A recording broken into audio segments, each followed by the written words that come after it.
இன்னைக்கு veg lunch அப்படின்னு சொன்னா, சாதம் மோஸ்ட்லி அப்படியே தான் இருக்கும்.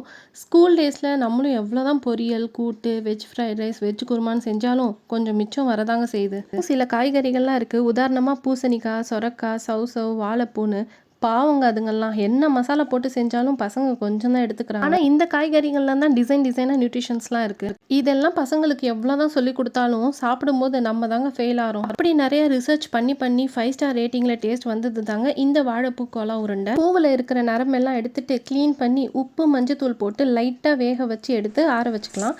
மிக்ஸியில 50 கிராம் உடைச்ச கடலை, 1 துண்டு இஞ்சி, 12 பல்லு பூண்டு, கொஞ்சமா சோம்பு, சீரகம், மிளகு இல்லாதனால நான் மிளகு தூள் யூஸ் பண்ணிக்கிறேன். பச்சை மிளகா, 1 வெங்காயம், மிளகாய் தூள், உப்பு, ஆறுன வாழைப்பூ இதெல்லாம் போட்டு தண்ணி ஊத்தாம நைஸா அரைச்சு எடுத்துக்கிட்டேன். தட்டியோ உருட்டியோ போட்டு பொரிச்சு எடுத்து அப்படியே நான்வெஜ் டேஸ்ட்ல வெளியே மொறு மொறுன்னு உள்ள நல்லா க்ரீமியாவும் டேஸ்ட்ல இருக்கும். ரசத்து கூட செஞ்சுட்டு கிரெடிட்ஸ் வந்தா கமெண்ட் பண்ணுங்க.